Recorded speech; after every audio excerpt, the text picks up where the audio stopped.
Okay, we'll just wait a couple of minutes. We've just got people coming online now. And just to let everyone know that this session is being recorded as well.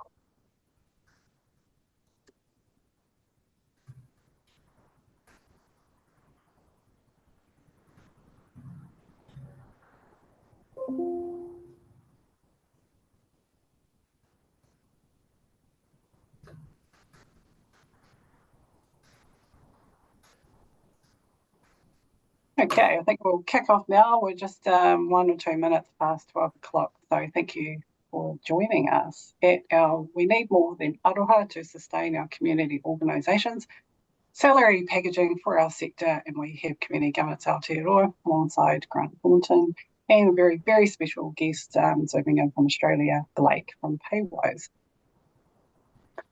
So a warm welcome to our online launch event. So the for-purpose sector, so that's our not-for-profits, our charities, community organisations. We play a critical role in addressing our community's needs, but we are grappling with a host of challenges. We do have a cost of living crisis. We've got funding constraints. We've got inflation, and that can erode budgets. We often have short-term contract roles that create instability for staff. And it creates an environment where organisations were facing an uphill battle in sustaining our mission and our goals. Often we are losing talented employees, and this does impact our effectiveness. As governance leaders, we do play a role in exploring and addressing what we can do for our staff and our teams, and this really should be top of mind and is top of mind. Community Governance Aotearoa, we have surveyed 50 tiers of not-for-profits, and they have told us that attracting and retaining talent with our not-for-profit NGO sector is time-consuming and costly. We're not always resourced, as we know, with top HR teams and things like that. So it does take up a huge amount of time for us. And also, it is becoming increasingly challenging to keep great staff. As we seek solutions, we've often wondered what else is out there and what can we do to help and sustain our sector.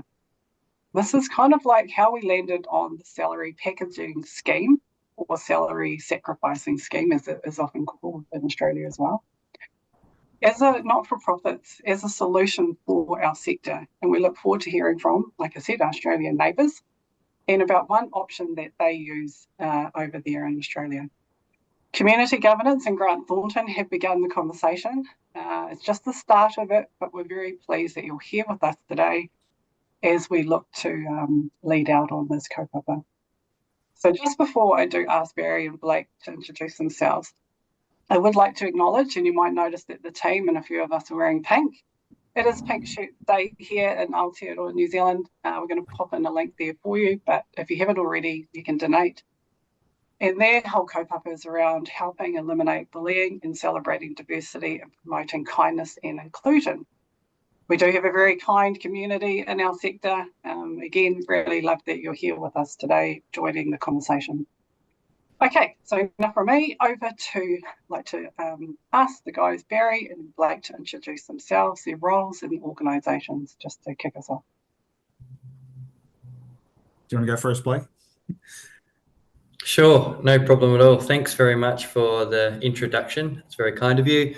My name's Blake. I am Head of Business Development at Paywise, Australian organisation, which spans across all states and territories here in Australia. And I've been asked to come on this chat and just discuss some of the basics around salary packaging for not-for-profit organisations.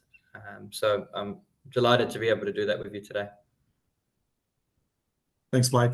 Hello, everyone, and welcome. My name's Barry Baker, and you can obviously see I broke out the pink shirt for today, but our whole office is actually looking pretty colourful. We've got a big initiative to support this as well. It's really important, especially professional services firms, that we encourage that sort of behaviour. So my name's Barry. I co-lead the NFP, or full purpose advisory practice here at Grant Thornton, and really passionate about some of the work we're doing today, and very passionate about this idea, exploring it more as well. So hopefully we can share some information and discussion today to continue this idea and work. Yeah, and thank you so much. It's great. We're going to have a great conversation. We've got some very experienced people here because some of this is accountant speak. So that's why we need it. And we've also got Blake from Australia who they've been doing this over there for quite some time. So got some great thought leadership here with us today. For our agenda, we do have agenda for our talk is we are going to cover challenges for our sector, seeking solutions and what they're doing over in Australia, what our neighbours are doing. How does it work and next steps? So we are going to ask if you've got any questions, maybe hold them to the end and we might do a bit of Q&A, but equally the team is going to put some links. We've got a bit of a campaign hub on our website and it has more details, links and the why and all that kind of stuff there. So there's lots of info out there for you.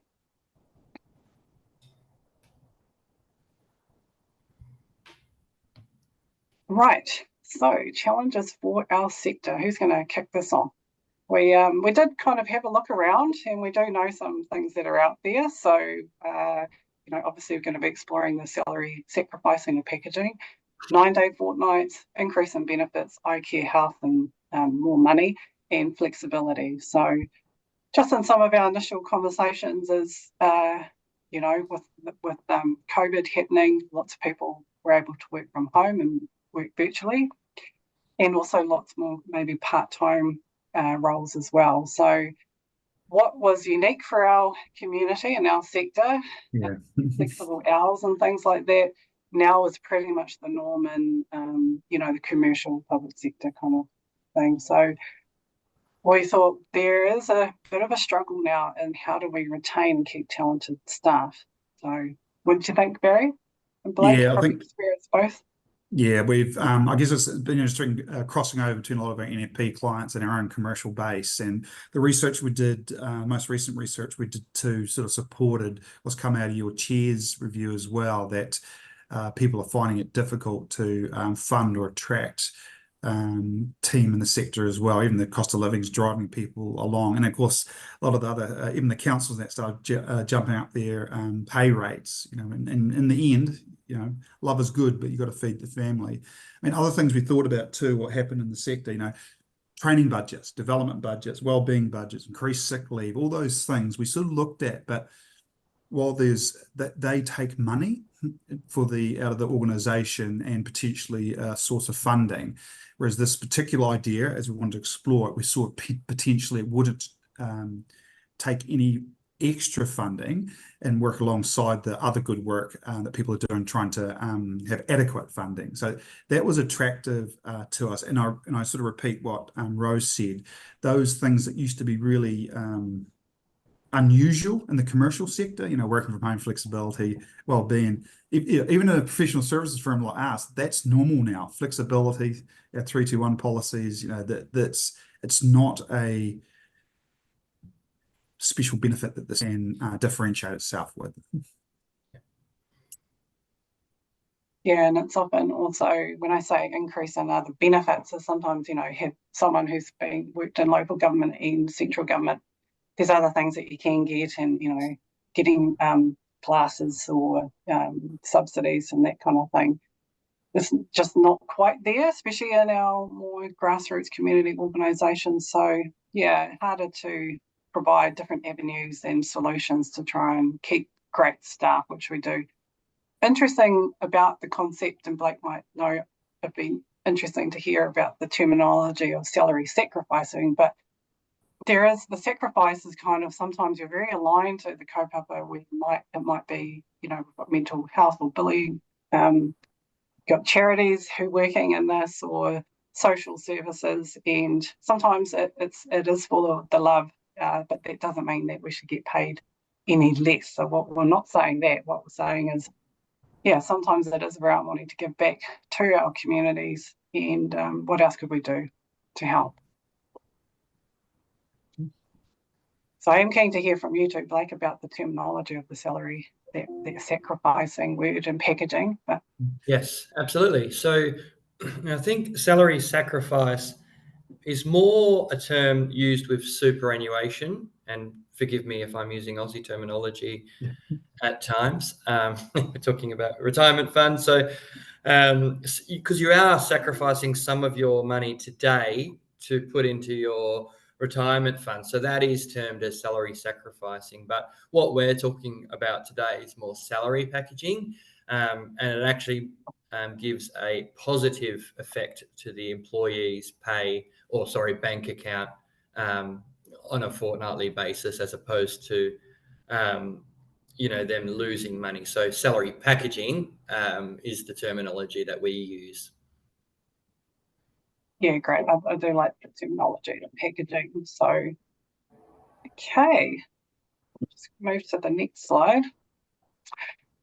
Now we're going to be handing it over to our neighbours and friends over in Australia, so they give us some insights, because when we're exploring this idea and we came across it and what Australia has, and actually we do have a really good relationship with the Institute of Community Directors Australia, Community Governance. We've also run a couple of talks with them, and they're well ahead of the game for us. So it's really neat to see like a sister organisation doing some cool stuff. But we kind of landed on what Blake was doing with their company Paywise around. This has been in place for about 20 years, and I don't need to be saying everything because I don't know the ins and outs. That's why we've got Blake here today. Shouldn't be explaining it like that, but just it seemed like such a great way to, for organisations and boards to recognise our staff and think about other things that we can do to sustain our community organisations. And that it's not dipping into, we often can't afford all those extras. That's why we don't often have those in place. So those were some of the initial things that we really liked about this when Barry and I were kind of looking at this as a really good solution. So we are going to hand this over to you, Blake, to solve all our problems for us, if that's all right. Yes, thank you so much. And I don't think I can solve all the problems, but I can give you just a brief overview about how salary packaging works. And we could talk non-stop for tens of hours, and happy to do that at a later time. But I think today is just a brief overview. So I believe we've got some slides. Here they are. So Paywise has been around since 1989, and we deal with organisations of many types. So in Australia, there are the highest level of salary packaging offering, which is not-for-profit, which is what we're going to be talking about today. And then there's tiers down from there. So there's the health department. There is what we call rebatable, which is schools and other organisations. And then there's private companies like corporate employers. So there's a few different levels. And it's quite well known in Australia that there are those different levels. So it's not uncommon to speak to someone from a private business to say, someone that I know works in a charity or works in a non-profit organisation or aged care, and they can salary package a lot more than I can. So it's if you asked an Aussie that about salary packaging, most would have a fair understanding without probably all the details that I'm going to share with you.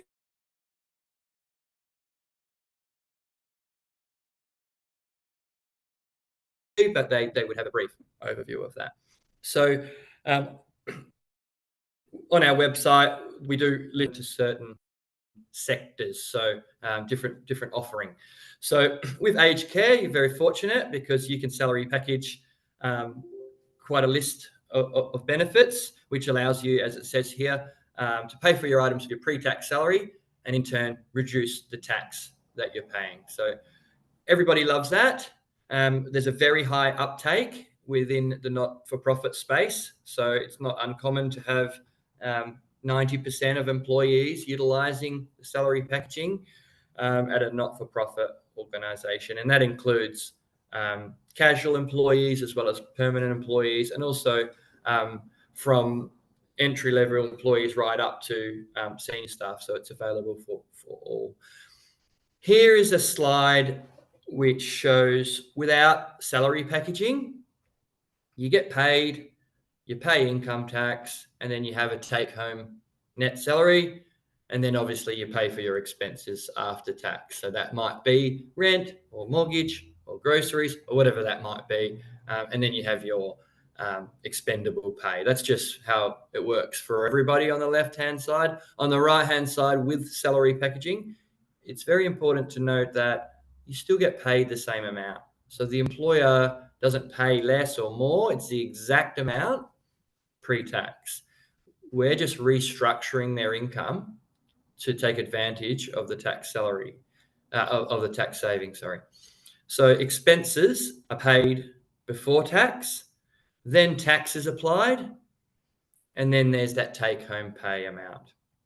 So it's a fairly simple but effective graphic to show that we're just simply we're not changing how much you pay for your mortgage or changing how much your employer pays you. We're just simply changing the order of how these things are done. Okay, so we'll move on to the next slide where I'll talk about the benefits available for not-for-profit organisations. Okay, and so there is a cap of $15,900 per year, and the year is the fringe benefit tax year, which runs from April 1 to March 31, and it is equivalent to $611.53 per fortnight. So employees can really salary package anything, but we've listed it into the main items here just for ease, and that could be your living expenses, and we actually supply a card. So the $611.53 would come out of the pre-tax salary of the employee and go onto the card, and then they use that card for things like groceries, or it could be Christmas shopping, or petrol, or drinks on the weekend, whatever it might be. That's their money from their employer. It's just that they haven't paid tax on it because they're eligible to do so because of their employer status. Other options are mortgage and rent. So it works very similar. $611.53 comes out of their pre-tax salary and then goes straight back into their bank account because they've shown us proof of expenses such as rent or mortgage. In addition to the $15,900 per year, there are some other benefits. Meal entertainment is a popular one. It's just over $100 a fortnight that employees can salary package, and that basically covers them for meals, drinks, and holiday accommodation. As you can see there are some rules around this, and we can go through more detail at a later date, but giving you an overview, these are the benefits offered to a not-for-profit that 80 to 90% of employees would generally utilize. I think if we keep clicking through, there are a list of items that you can do on top of this, but generally at a not-for-profit, you would start with the capped items that I mentioned in a little bit more detail. Okay, so again, I just want to reiterate, $15,900 is the yearly amount. Employees can do that over 26 pays, which is $611 a fortnight. Or if they were to join partway through the year, they could do it in a shorter period. That's okay. And that includes really anything that they can show us that they have an expense for. It's a lot easier for an employee to show rent and mortgage or use a living expense card, but it would also be possible for an employee to show us school fees or other expenses as well. If we can keep clicking through that slide, it just goes through those benefits. Now, very importantly, with salary packaging, there's no cost to the employer. So there is a fee that's passed on to the employee. So if the employee is saving, let's say, $4,000 a year, and I don't know the tax rates as well over in NZ, but let's say they save $4,000 a year, and perhaps they have some fees our standard fee is $171 per year, which comes out of their pre-tax. So if they pay that amount, they're still going to be saving quite a lot of money per year, as you can imagine, and therefore you get a happy employee. And from an employer point of view, as Barry mentioned before, it's not like you're having to pay money to give them you don't have to give them a $4,000 pay rise. You're just offering salary packaging, which is in turn giving them that pay rise at no cost to the employer. And we'll skip through, which is, I think, my last slide, which is good because I don't want to be talking at you guys too much, but I am available going in the future. We have a salary packaging calculator on paywise.com.au, and that shows employees an estimate to how much they can save, because it is dependent on what your salary package and also what your salary is, because you'll have a different rate of tax that you'll need to pay on based on your salary. So we do have the employer section there, because then we know the tax status of the employer, but there's also a checkbox under there to say if you don't specify your employer, we can still give you that calculation. So anyone can do that. It's available to the public, and we always invite employees to play around on the calculator, have a look, and that way they can get an understanding of how it works, but also how it will impact their salary and offer savings. Before I jump off, I will mention that we don't provide financial advice. So we do like to encourage employees to seek independent financial advice. And at times, when you salary package, it can have an impact on things like child support and any income tested government incentives that you might receive. And so we just want to be clear about that. And we're more than happy to help employees, but we don't give financial advice. So thank you everyone for listening in. I hope I've been able to provide a brief overview of how it works. It, especially if you haven't heard much about salary packaging before, it can be a little complicated, but our role is to make it easy. And so organizations can do what they do best, and we can work salary packaging with the employees. Yeah, that's fantastic, Blake, and really nicely explained for us. And I think that's the thing, it is such a really interesting concept and how it's applied and the benefits back. Sometimes, and I might rightly or wrongly, but I kind of do think, as a registered charity, you can claim back on lots of things for the organisation. But then for our employees, I kind of think, this is, to me, it's very likened to that kind of concept that we can give some of these benefits back to those that are working in our sector. We've got a couple of questions in there which are saying, where's our Kiwi version? So Blake who got up at 6 a.m. this morning, he hasn't developed one of those for us. We don't have a Kiwi version because it's not available in New Zealand, so we don't want to put something out there that no one can access. No, that's right. And we also reached out to Blake to help us with the concept so that he could show you how this does work. And it's worked over in Australia for 20, if not 30 years, so quite some time. I've also said that Barry can run the numbers, so I think, Caroline, you're asking about that. So, yeah, instead of a calculator, that's why we've got Grant Thornton in here to give us, do all the text and apply all that knowledge that we need. The interesting thing that I came across, which was you talked about the 15,900, Blake, and that's where we came across an article, but it was really interesting in that Australia was saying, recognising inflation and cost of living crisis in Australia, there was actually, the intent was to raise the threshold from 15 to about 17,000. And so I thought that was really interesting because in New Zealand, we don't have a scheme here, but over there was already the discussion to say you haven't lifted that rate. Yeah, well, that would be great. And there is a lot of talk in the public about salary packaging. And, if you ever tried to reduce it or take it away from an employee, they would kick up a big fuss. We've got workers of all salary ranges that are benefiting from salary packaging. So it actually does form part of their salary, and what they expect. Yes. So I think, Barry might want to mention that. Yes. This is why we've landed on this as a great idea that we think can benefit, just so that people aren't, we don't have this here. This is why we're having the conversation.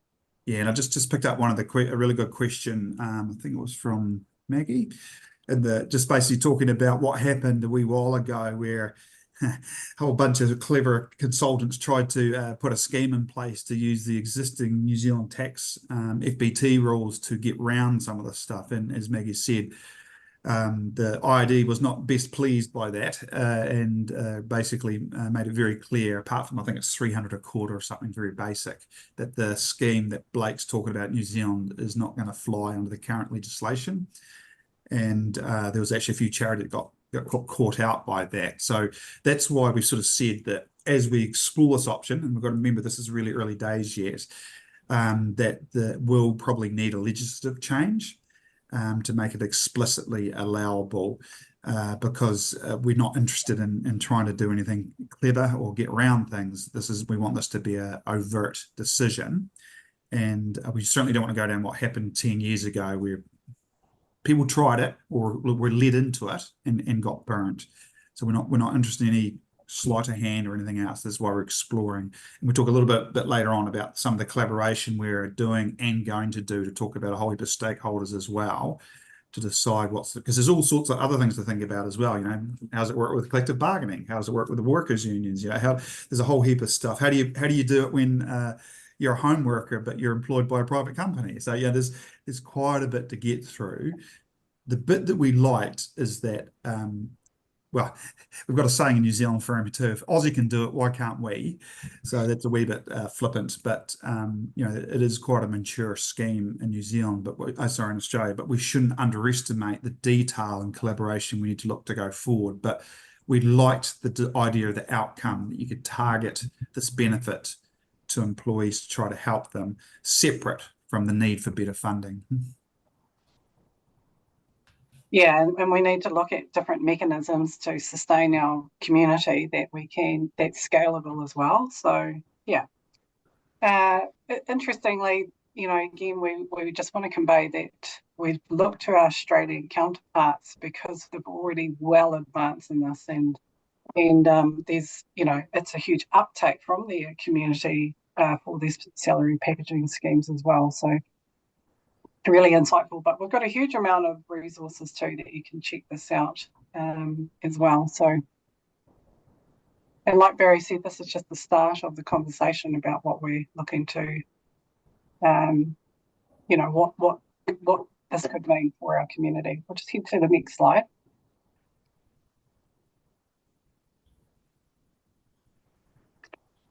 Okay, well, this is really what all the questions that we're kind of leading to, is looking at what else is out there and what is over in Australia and how this could be applied. Why do we land on this?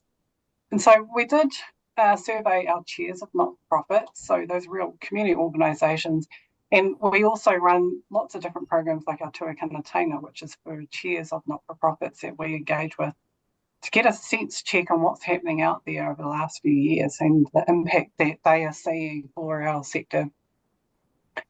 So I'm real, you know, often we dip into our own pocket and we might pay for things like, it might be some travel, or we're putting on lunch or some things like that. We're often doing a lot more that people don't see. We know that we're often under-resourced. We often don't have enough money to sustain what we need to do. And so it's a very challenging environment. And our not-for-profit sector, we're not going to be immune to the impacts that are happening at the moment. So we do have to kind of think smarter about what some of these solutions could be for us. And these are some of the reasons why. So for employees, what are the benefits? More money in the pocket, you see on that calculator. It is an Australian because we don't have it here in New Zealand, but it is a good one too, that you can clearly see how it kind of works out, and you do end up with more money in your pocket. And I think that's a very, very important point. And that's one thing that really drove why I thought this would be a great option for us. And some of the employers is around what can you do, and especially in our governing role, sitting at the board, what can we do? How do we protect our staff, our organisations, and keep our sector engaged with us? So we had a lovely comment when we've gone out. So we're going to share a little bit about our engagement and what we've done, and part of that is, you know, asking Blake to come speak to us here today. But we did have a lovely comment when we went out on our campaign from Windsor Park Life Care Trust, and we'll put that up on there. But really speaking through where we landed, and this is the, you know, we need a little bit more than the Aotearoa. So we need a little bit more, and it would be nice to have a bit more money in our pocket as we do the great things. But So they have shared that their staff are at the heart of the organisation, and they couldn't do the amazing work without their staff. So as a charity, it isn't always easy to pay them what they'd like to, and the staff often go above and beyond what's asked. And so they've shared, check out our campaign and how we're looking at ways to make a difference and further be the workers in the charitable sector. So we just wanted to share that with you because it's a really lovely response. And we can really clearly see at what we're trying to achieve and why we think this is a value. Okay, any comments in there from you, Barry? There's a couple of questions. Do you want to do that now or do it last? I think we're almost, we've got maybe one or two slides. We'll just go to our next one if that's fine.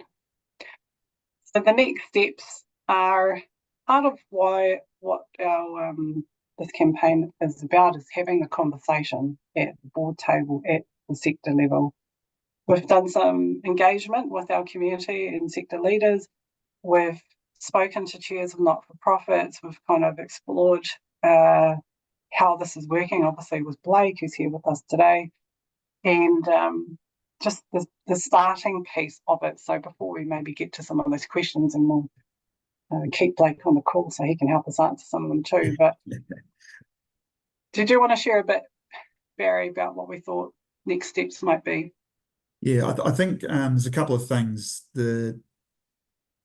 I guess the consultation we did just reinforced, unsurprisingly to everyone here, that we need to do more consultation as well, because the feedback we've got, both supporting and not always supporting, but asked some really good questions about New Zealand environment. So there's lots of good things to think about. And what it did bring home to me especially was there's some other groups we've identified that we want to go and talk to specifically about it as well, to understand about what their thoughts are and how to bring it forward. Because, this is it's been in Aussie a long time, and I suspect when it started off, it maybe had some of the same challenges here, not well known.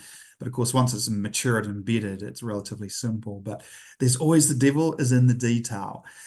So that's why we're really happy to have any feedback, good, bad, or ugly, because we just won't think of everything. So, and we haven't really got to the stage of costing it out yet, as well. So there's all sorts of elements to go. That's why we're really keen to get as many people to give their thoughts as they can. And some questions in the chat I'll deal with a bit later. But also too, I guess, asking this group and others, if you're actually interested in being a bit more involved, maybe put your hand up for Rose and her team, if you want to be more directly involved. Yeah, I think for us, this is a yearly campaign. There's different touch points that need to happen. And it's around socialising. Is this a value? Do you see a need? Then tell us, would you put this on your board agenda just as much as we had, health and safety and wellbeing? And, we've got Pink Shirt Day here today, but it is around what else can we do in our job as in governors and governance leaders is to future-proof ourselves and think, get ahead of the game. So I think this is a great way to do it. I am interested, and we are interested in if you want to join or have a working group, possibly in July. If you want to come on, just send us an email at info@communitygovernance.org.nz.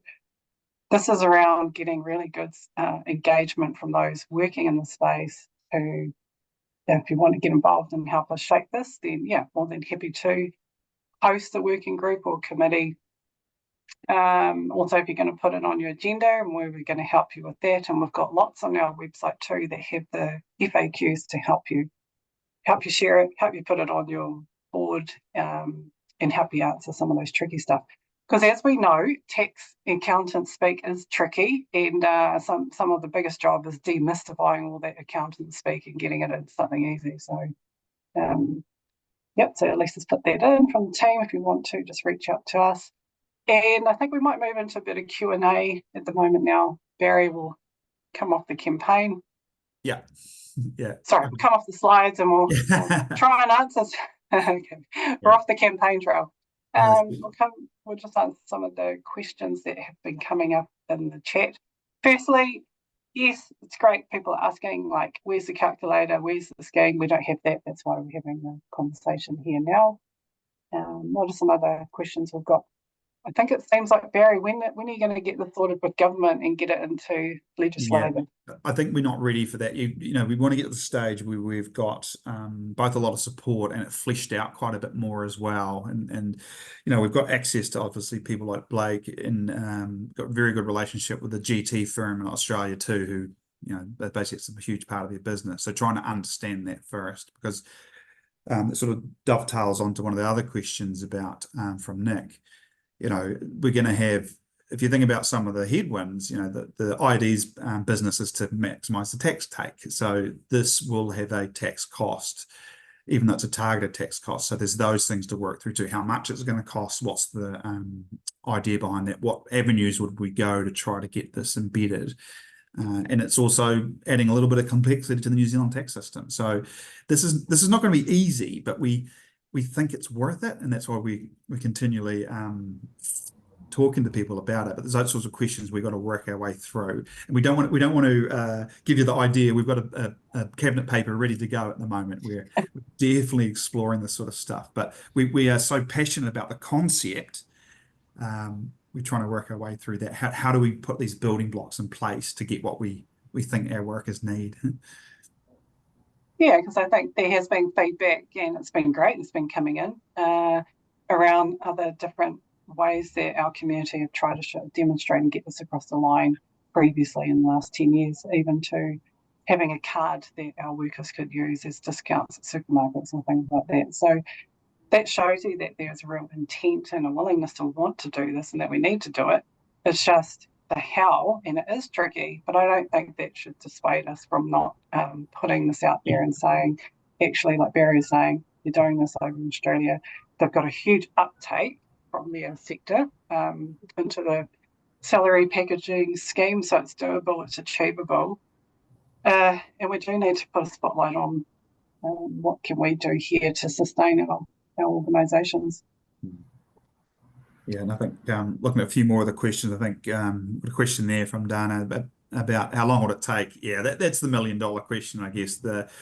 I suspect this is a political answer as opposed to a economic answer as well, because but at the moment, while the current government, they're thinking about how's the best way to support the communities in different ways. So potentially we've got a window, but we just don't know. But that's part of this, is getting the package together and information so we understand what story we want to tell and what one of the ways forward is. But it will be hard, no doubt about that. So I'm just reading through do I think the current government's appetite? We'll ask them. FAQs. Sorry, just reading through. Yes, that's a good point from Maggie as well. There was a lot of enthusiasm for the last attempt when it failed, and that's a really good point. We're really aware of that, because I think for a lot of people it felt like the carpet was pulled out from underneath them, and worse, the IRD then charged taxes for the payments made, so it wasn't particularly was unpleasant. And that's why we're sort of, part of our discussion is about it. It'll probably need a legislative change to make it explicit, as opposed to the last lot was actually trying to navigate its way through. There was some silliness around FPT rules that was grey, whereas legislative approach is going to be more explicit. Yeah, I don't want to go through that again. That was horrible. Yeah. Yeah, and there is a lot of focus too from the current government on legislative changes, so embedding it into policy and decision making. So, yeah, and I think now is the right time to say there are great opportunities out there and practical solutions. Blake, I know we asked this question offline, and I know you went around them, but yeah, it would be good to maybe get you back to and just share it, find out for us a bit about the uptake and how this got across the line in Australia, because really I think you've shared it's a no-brainer there, but for us it would be insightful about those next steps, about how in Australia they got this across the line. It'll be good for me to understand the early origins of salary packaging as well. I guess I don't think about that too much because it's an everyday thing, but I can do some investigation on how that looked in the early days for sure. Yeah, I think that would be really helpful because it will help us kind of navigate next steps until we put this up or we have these further discussions. And equally, it might give you some time to do a New Zealand version of your calculator. No pressure. No? Yeah. Yeah. I've never been to New Zealand, so I'd like to come and see you all one day and talk more salary packaging for sure. Oh, that sounds great. I'm sure Grant Thornton can be the hoster for that.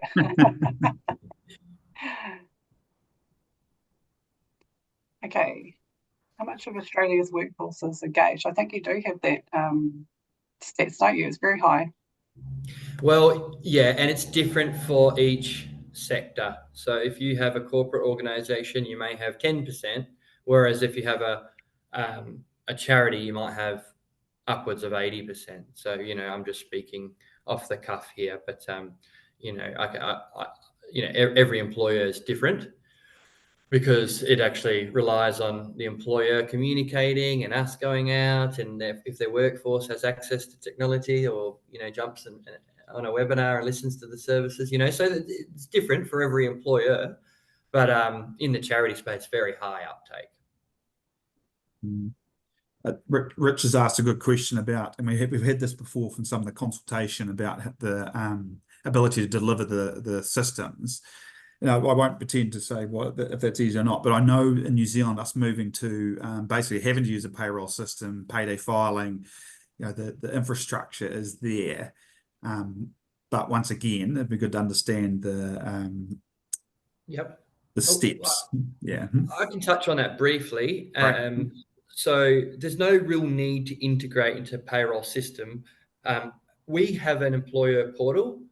And so what happens is the payroll team log into the portal and they see a deduction advice. So what we call a PDA, payment deduction advice. And they see all the employees that are salary packaging and what we're asking them to deduct from their salaries. They go ahead and deduct them amounts. And then they make one payment to the salary packaging provider.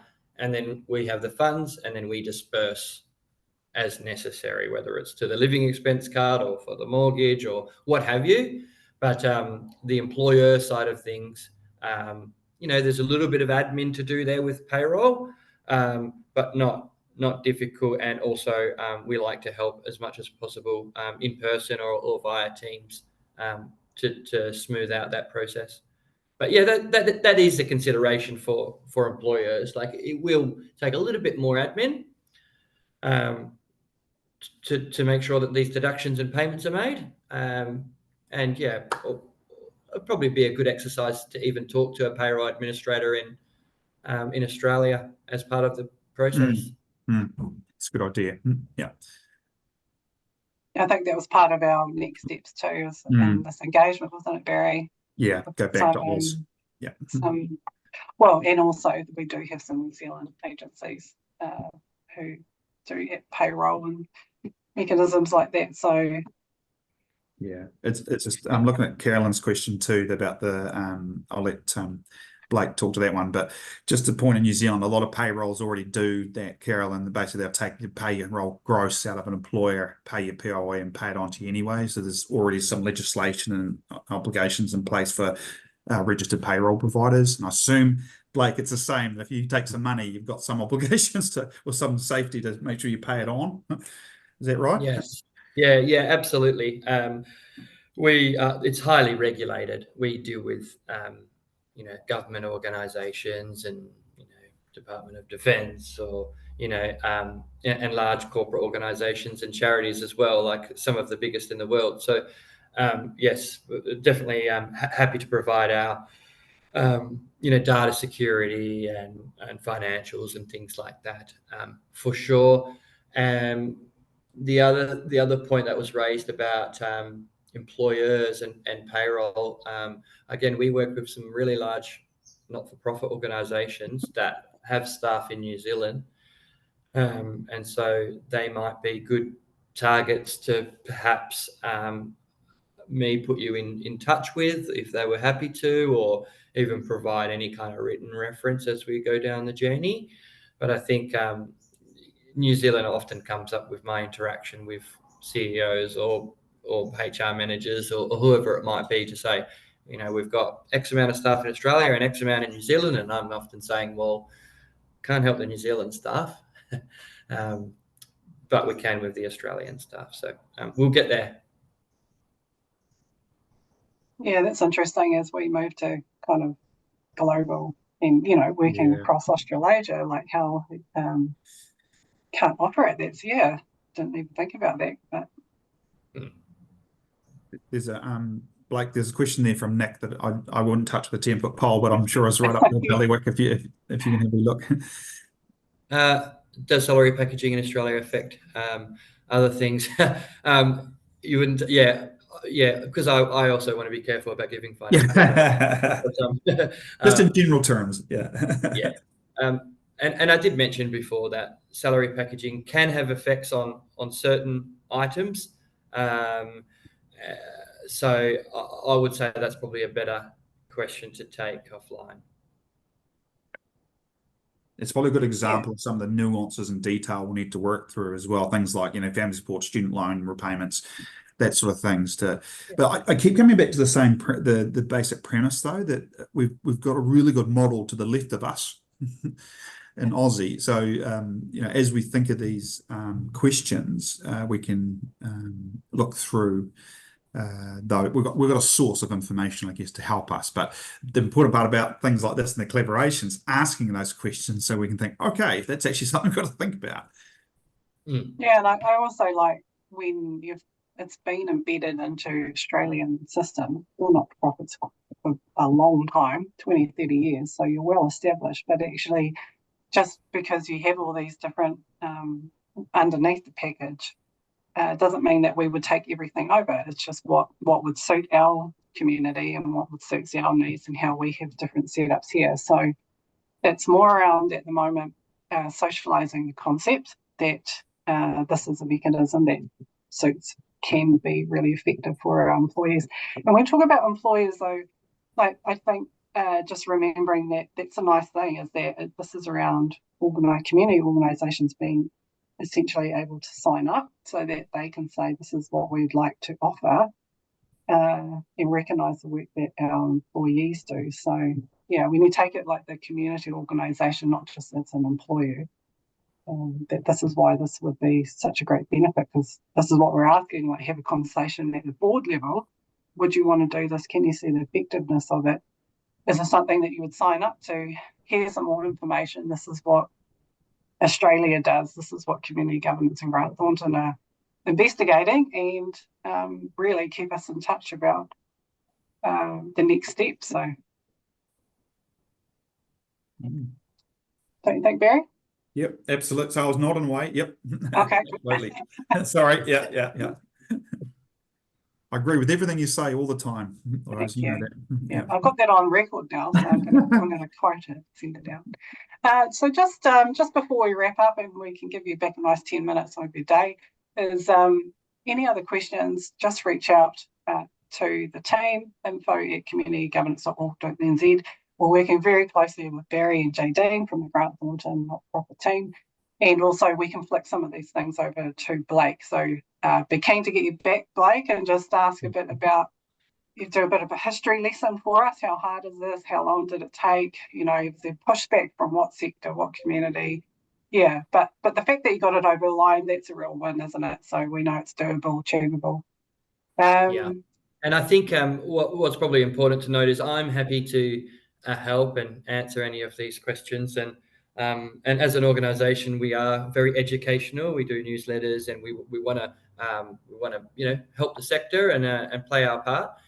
For those who are listening to the call and maybe even seeing the recording at a later date, it's probably not like calling a general member of Paywise on the call center or whatnot. It's probably not going to use great results just because they're going to say you're in New Zealand, we can't help and whatnot. So anything I can do to contribute, I'd love to. So just keep me involved if you like.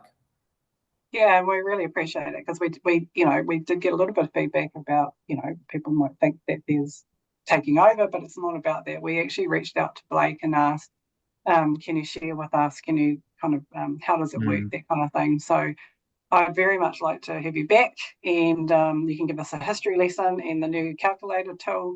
So that'll be great. And then we will, I'm just joking because I'm sure it'll be very hard, but we'll be, my Excel spreadsheet out.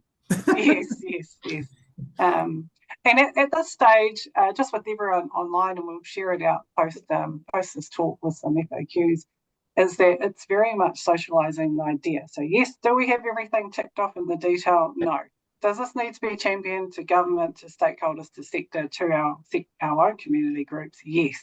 If you want to join us and you think there's next steps you'd like a working group, we haven't defined one yet, so if you want to come along, anyone is welcome. We're more than happy to set something up so that we can continue the conversation. I feel like July is a good time because it's May and then next minute it'll be June, and so goes very quickly. So and then and we'll just keep continuing to have the conversation, and we'll ask Blake to come back. We might try and change a talk to 1 o'clock because Blake did have to do a tech check at Australian time at 6 a.m. So we thank you very kindly, Blake, for coming on. But I think is any other last comments before we kind of wrap up? No, I can see some people putting their hands up to go on the committee, so that's great. So that's always the ultimate vote of progression, isn't it? As opposed to, I'm going to eat my lunch now. Yeah. Oh, no, that's awesome. Yeah, definitely. Honestly, we have not sorted out an advisory group or committee, but something that community governance does all the time online. So we're more than happy to bring a group together. And then you can help us define some of those questions about how is it applied, the practicality, and help us define a next step action plan to progress it. Yeah. Oh, awesome. Rich has already got it on his agenda. That's exactly what. And the team and I, we've been talking about a concept about helping you with the agenda template. So we'll probably work on that and get something out to you. But yeah, yet again, if you think it's a great idea, get in touch with us and we'll keep you up to date through our normal Nui newsletters, that kind of thing. Any last thoughts, Barry? No, look, I'm just really excited to push ahead on this if we can and get a good answer. Because in the end we've got to go back to why we're doing this. It's another arrow in our quiver of trying to help the community do what they need to do and be effective and fair, actually. No, Barry, it's all about the money. You know that. It's about the money. Well, I mean, if people are doing good work and we value what they do, then they should be paid properly. Yeah. No, and that's and that's all of those wonderful things that it's not just about aroha, it's not about just love, it is about a bit of, putia in the back pockets, a bit of money. So but thank you again. Thanks to Blake. We'll see you soon. Thanks to Barry. Thanks to the team, April and Elise from Community Governance Aotearoa, and to Jay Dean for helping from Grant Thornton. So appreciate everyone's time. We will be in touch with you all. Ngā te wā.